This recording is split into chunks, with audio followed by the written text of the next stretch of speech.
क्या आप जानते हैं कि यहाँ पर पिजन्स को आप फीड नहीं कर सकते हैं। अगर आपने यहाँ पे कबूतरों को दाना डाला है तो ये यहाँ पे फाइन है, आप सामने देख सकते हैं, fine up to 5000 Singaporean dollars. तो You know just what you do to me. Play my emotions like इसके a साथ में आपको हर बिल्डिंग के नीचे, आपकी बिल्डिंग के नीचे आपको इस तरीके की वाइंडिंग मशीन्स मिल जाएंगी। इसमें आप आपका कोई डाल सकते हैं और कोई भी सॉफ्ट ड्रिंक, रेड बुल वगैरह या पानी आप यहाँ से ले सकते हैं। So this is a very good facility. Please go easy on me, babe. Send message after message, forward my calls. Next day you hit me back like nothing happened at all. What about all the hello guys, this is your friend Prashant from Singapore. कैसे हैं आप सभी? I hope सभी बढ़िया होंगे। Meet well है। तो जी अभी है यहाँ पर सुबह सुबह का टाइम और आज है फ्राइडे और आज कॉलेज की छुट्टी है। मैं जा रहा हूँ यहाँ पे, मेरे पास में मेरी बिल्डिंग के सामने एक अच्छा सा पार्क है, तो अभी मुझे रोड क्रॉस करना होगा। और यहाँ पे रोड क्रॉस कैसे करते हैं, अगर आपको जाना है तो आपको ये प्रेस करना होगा बटन, और सामने जब ये जो रेड मैन है ये ग्रीन मैन हो जाएगा, उसके बाद ही हम रोड क्रॉस कर सकते हैं। भले ही रोड पर गाड़ी ना हो, लेकिन यहाँ पे ऐसे रोड क्रॉस करना इलीगल है। अब देखिए सामने हो गया ग्रीन मैन, अब हम जा सकते हैं। और छुट्टी फ्राइडे को यूजुअली रहती नहीं है, लेकिन यहाँ पर एक फेस्टिवल है हरी राया, जो कि मुस्लिम फेस्टिवल है, यहाँ पे मलेशियन फेस्टिवल है एग्जैक्टली बताऊँ तो जो भी हो हमें तो छुट्टी मिली है, हमें इस बात की खुशी है। तो यूजुअली क्योंकि यहाँ पे सैटरडे संडे वीकेंड्स के अलावा छुट्टी होती नहीं है, तो बहुत रेयरली ही छुट्टी मिलती है फेस्टिवल्स की। तो आज छुट्टी मिली है तो आज काफ़ी खुश हैं। तो आज जा रहे हैं, यहाँ पास में एक पार्क है। मैं यहाँ क्योंकि ये पार्क्स तो यहाँ बहुत सारे हैं, आसपास काफ़ी सारे पार्क्स हैं, लेकिन ये वाला पार्क थोड़ा सा अच्छा स्पेशल है। मेरा फ्लैटमेट बता रहा था, तो आज छुट्टी थी तो मैंने सोचा चलो आज जा कर के एक्सप्लोर करता हूँ, मैं देखता हूँ कि कैसा पार्क है, और साथ ही साथ आप लोगों से बातें भी हो जाएंगी। और आज की वीडियो होने वाली है स्पेशली फॉर एस पास। मुझे काफ़ी कमेंट्स में क्वेरीज आई थी कि एस पास के बारे में वीडियो बनाइए, कि जब भी हमारी OJT लगती है, तो जैसे आप स्टूडेंट वीज़ा पे हैं तो 6 मंथ्स तो आपकी स्टडी होगी, और उसके बाद 6 मंथ्स के लिए लगती है OJT, ऑन जॉब ट्रेनिंग। तो उस ऑन जॉब ट्रेनिंग के बाद हम कैसे एस पास गेन करें, ताकि हमारा जो स्टे है वो 2 साल के लिए और एक्सटेंड हो जाए, और हम एज एन स्किल्ड वीज़ा पर काम कर सकें। क्योंकि आपको पता है एस पास होल्डर्स, स्किल्ड वीज़ा होल्डर्स जो हैं, उनकी minimum salary is 3100 Singaporean dollars. तो ये बहुत ही अच्छा टारगेट हो सकता है स्टूडेंट्स के लिए एस पास।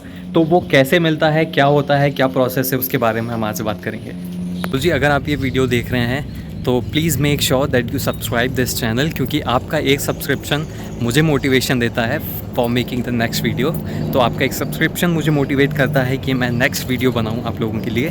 तो अगर आपको ये वीडियो थोड़ी बहुत भी हेल्पफुल लगे तो वो प्लीज़ सब्सक्राइब कर दीजिएगा, और ये वीडियो पूरी देखिएगा, जिससे कि आपको कंप्लीट अंडरस्टैंडिंग मिल जाएगी अबाउट एस पास। इस वीडियो में मैं आपको बताने वाला हूँ कि एस पास क्या होता है, और एस पास लेने का सबसे पहले तो क्राइटेरिया क्या है, और एस पास कैसे मिलता है, आप एस पास के लिए कैसे अप्लाई कर सकते हैं। तो जी ये आ गए हैं हम उस पार्क के लिए। काफ़ी सुंदर सा ब्यूटीफुल सा पार्क है। मैं भी आपको और घूमते घूमते दिखाऊंगा। सिंगापुर की ये चीज़ मुझे बहुत अच्छी लगती है, ये खासियत है कि जैसे रेसिडेंशियल बिल्डिंग्स हैं, उनके हर आपको 20-25 कदम पे ऐसे छोटे मोटे पार्क्स, जिम्नेजियम्स, जिम मशीन्स, एक्सरसाइज करने के लिए स्पेस वगैरह, वॉकिंग स्ट्रीट, सारी चीज़ें अवेलेबल हैं। तो यहाँ पे हेल्थ को लेकर के लोग काफ़ी कंसर्न रहते हैं, काफ़ी हेल्थ कॉन्शियस लोग हैं यहाँ पे। तो देखिए काफ़ी सुंदर सा पार्क है, और आगे मैंने सुना है अच्छा सा जिम भी है। ये देखिए, ये यहाँ पे बच्चों के लिए छोटा सा खेलने के लिए कुछ स्ट्रक्चर बना हुआ है, और यहाँ पे कुछ जिम मशीन्स लगी हुई हैं। ऐसे छोटे छोटे आपको एक्सरसाइज स्पॉट्स बहुत सारे मिलेंगे। मुझे लगता है यहाँ पे कहीं जिम जाने की ज़रूरत ही नहीं है, क्योंकि गवर्नमेंट ने ही सारी फैसिलिटीज़ देखिए प्रोवाइड करके रखी है। देखिए कितना प्यारा सा सेटअप है for all kinds of exercise, और यहाँ पे कुछ एक्सरसाइज मशीन्स लगी हुई हैं। तो अब आया हूँ तो थोड़ी बहुत एक्सरसाइज मैं भी कर ही लेता हूँ, थोड़ा फिटनेस फ्रीक बन जाया जाए, और इसके बाद मैं आपसे करूँगा आगे बात। होगी मेरी एक्सरसाइज नाम के लिए, बस एक बार मैंने सारी मशीन्स ट्राई कर ली, थक गया हूँ मैं मुझसे नहीं होगी ज़्यादा एक्सरसाइज। तो जी हम बात करते हैं आगे। ओहो, आगे और भी प्यारी प्यारी मशीन्स रखी हुई हैं। अच्छा तो वो भी देख ही लो आप। ये देखिए मैं चलते चलते आगे आया हूँ और यहाँ देख रहा हूँ कि और भी मशीन्स लगी हुई हैं। यहाँ पे बच्चों के लिए प्ले सेटअप है और ये कुछ और मशीन्स यहाँ पे लगी हुई हैं काफ़ी बढ़िया सी, जो कि मेरे अभी किसी काम की नहीं क्योंकि मैं ऑलरेडी थक चुका हूँ। और यहाँ पे आप देखेंगे ना हर जगह आपको आम के पेड़ बहुत है यहाँ पर, और यहाँ पे 12 महीने मेरे को अभी तो मुझे जितना भी टाइम हुआ है मैं देख रहा हूँ हमेशा इन आम के पेड़ों में आम लगे ही होते हैं। और यहाँ पे ऐसा कुछ भी नहीं है, आप आम तोड़ सकते हैं। हमने तो काफ़ी आम खाए हैं यहाँ से तोड़ तोड़ करके और बहुत मज़ा आता है यहाँ के आम। इंडिया जैसे आम तो नहीं है, वैसा फ्लेवर नहीं है, लेकिन ना ही ज़्यादा खट्टे हैं और ना ही ज़्यादा मीठे हैं। तो ऐसे कुछ यहाँ के आम हैं और 12 महीने यहाँ पे आम लगे हुए रहते हैं। तो जी अब बात करते हैं एस्पास के बारे में कि आप एज एन स्टूडेंट वीज़ा अगर आए हैं और आपकी स्टडी कंप्लीट हो गई है और अब आप OGT पे हैं, तो अब आप एस्पास कैसे ले सकते हैं। तो जी मैं आपको बता दूं यहाँ पे एस्पास लेने के 2 तरीके हैं मेजरली। वाह, यहाँ पे बास्केटबॉल कोर्ट भी है सामने, बच्चे बास्केटबॉल खेल रहे हैं। बढ़िया कोर्ट है यार, काफ़ी सुंदर सा पार्क है यार। सही बोला था मेरा फ्रेंड, पार्क बढ़िया है और बिल्कुल 10-20 कदम की दूरी पर है। मुझे पता नहीं था क्योंकि हमारे बिल्डिंग के जस्ट पीछे भी एक पार्क है, तो यूजुअली मैं वहाँ पे जाता था और सामने भी एक पार्क है और ये भी पीछे साइड में था, मुझे इसके बारे में पता नहीं था। तो आज ये भी कर लिया है मैंने एक्सप्लोर। और ऊपर देखिए एक फाइटर प्लेन जा रहा है। सामने पार्क में कुछ पपीज़ नहीं है, ये डॉग्स ही हैं। इनका साइज़ ही इतना रहता है, पोमेरेनियन ब्रीड है ये। पपीज़ खेल रहे हैं यहाँ पर, क्यूटी पपीज़।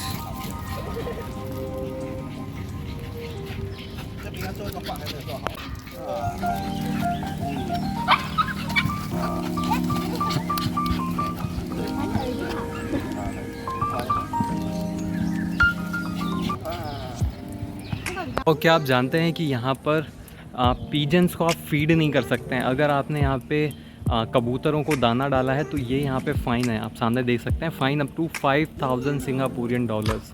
तो यहाँ पे छोटे छोटे बहुत ज़्यादा स्ट्रिक्ट रूल्स हैं, तो जैसे कि आप यहाँ पे देख सकते हैं। ओके जी, तो अब बात करते हैं हम हमारे एस्पास के लिए क्या क्राइटेरिया है उसके बारे में। सबसे पहले तो अगर आपको एस्पास के लिए अप्लाई करना है तो आप डिग्री होल्डर होना चाहिए। आपके पास कोई भी बैचलर डिग्री होनी चाहिए, भले ही आपने इंडिया से करी है कोई बात नहीं। तो जो भी स्टूडेंट्स यहाँ पे डिप्लोमा कर रहे हैं और डिग्री होल्डर्स हैं और यहाँ पे आकर के डिप्लोमा कर रहे हैं, तो उनके काफ़ी हायर चांसेस हैं कि वो एस्पास ले सकते हैं। अब इसके अलावा अगर आपके पास बैचलर डिग्री है तो यहाँ पे बैचलर डिग्री होने के बाद आप एडवांस डिप्लोमा पास होने चाहिए।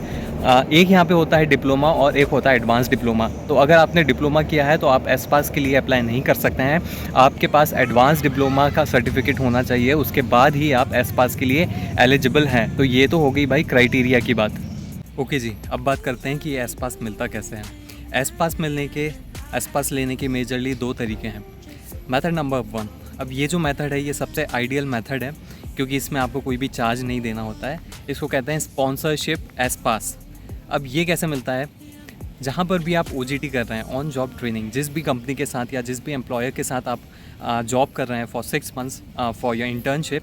अब अगर उस एम्प्लॉयर को या उस कंपनी को आपके वर्क परफॉर्मेंस काफ़ी अच्छी लगती है, आपका काम करने का तरीका काफ़ी पसंद आता है, और अगर उस कंपनी के पास एस्पास कोटा है फॉर इंडियंस, तो वो आपको ये एस्पास प्रोवाइड कर देगा और आपका स्टे 2 साल के लिए, मिनिमम तो 2 साल होता है, 1 साल भी हो सकता है, डिपेंड करता है उस कंपनी के ऊपर। तो 2 साल का एटलीस्ट वो आपको एस्पास प्रोवाइड कर देगा। मतलब आप 2 साल के लिए और स्टे करके उस एम्प्लॉय के साथ काम कर सकते हैं।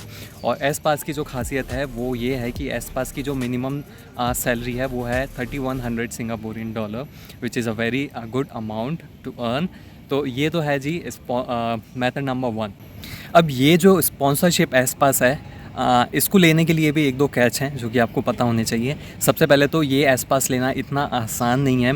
इसके लिए 2-3 फैक्टर डिपेंड करते हैं एम्प्लॉयर के ऊपर कि वो आपको एस्पास दे पाएगा या नहीं। क्योंकि आपको पता है कि सिंगापुर एक छोटी सी कंट्री है और सिंगापुर गवर्नमेंट ने कोटा सिस्टम रखा है फॉर एस्पास। तो किसी भी एक कंपनी में मान लीजिए आप जहाँ काम कर रहे हैं, तो उस एम्प्लॉय के पास जो सिंगापुर गवर्नमेंट है उसने कोटा फिक्स करके रखा है कि एटलीस्ट 4 सीट उसको सिंगापुरियन रेसिडेंट्स के लिए रिज़र्व करनी पड़ेगी। इसके अलावा 2 सीट्स है उसमें वो प्रायोरिटी देंगे फॉर मलेशियन सिटीज़न्स। उसके बाद जो है एक सीट होगी फॉर अदर कंट्री या फिर फॉर इंडिया एस पास की सीट। तो डिपेंड करता है कि आप जिस एम्प्लॉय के पास काम कर रहे हैं क्या उसके पास एस पास कोटा है फॉर इंडियन वर्कर। तो ये जो फैक्टर्स हैं इनको आपको नज़र में रखना पड़ेगा, इसके बारे में आपको समझना पड़ेगा। अगर उसके पास कोटा है तो वो आपको सीट प्रोवाइड कर सकता है, अगर कोटा नहीं है तो फिर आपके लिए कोई चांस नहीं है कि वहाँ आपको एस पास मिलेगा। तो जी अब बात करते हैं मेथड नंबर 2 की। अगर आपको स्पॉन्सरशिप एस पास नहीं मिला है तो आप एस पास खुद से भी अप्लाई कर सकते हैं थ्रू एजेंसीज़। अब यहाँ पर काफ़ी सारी एजेंसीज़ होती हैं जो एस पास और वर्क परमिट प्रोवाइड करवाती हैं। उसके लिए आपको कुछ मिनिमम फ़ीस चार्ज उन्हें सर्विस चार्ज उन्हें प्रोवाइड करना पड़ता है और उसके बाद वो आपको एस पास दिलवा सकते हैं, आपका एस पास अप्लाई करवा सकते हैं। अब मैं सिंगापुर के बारे में बात करूं तो कुछ एड्रेसेस हैं इन एजेंसीज़ का, जैसे कि बुगीज़ में है, आउटरम पार्क पे है, तेंजोंग पागा में है। बहुत सारी सर्विसेज हैं जहां पर से आप जाकर के उन एजेंट्स के थ्रू आप एस पास अप्लाई करवा सकते हैं। इससे भी आपको 2 साल की ड्यूरेशन के लिए एस पास मिल सकता है। अब बात करें इसकी फ़ीस की तो एग्जैक्टली मुझे अभी फ़ीस नहीं पता है, तो अगर आप जानना चाहते हैं कि एस पास को अप्लाई करने के लिए क्या चार्जेस लगते हैं तो कमेंट करिए। आगे मैं एग्जैक्टली क्या फ़िगर हैं वो मैं आपको नेक्स्ट वीडियो में बता दूंगा। तो ये हो गए भाई 2 method how to gain S pass. और इसके साथ में आपको हर बिल्डिंग के नीचे, आपकी बिल्डिंग के नीचे आपको इस तरीके की वेंडिंग मशीन्स मिल जाएंगी। इसमें आप आपका कॉइन डाल सकते हैं और कोई भी सॉफ्ट ड्रिंक, रेड बुल वगैरह या पानी आप यहाँ से ले सकते हैं। So this is a very good facility right.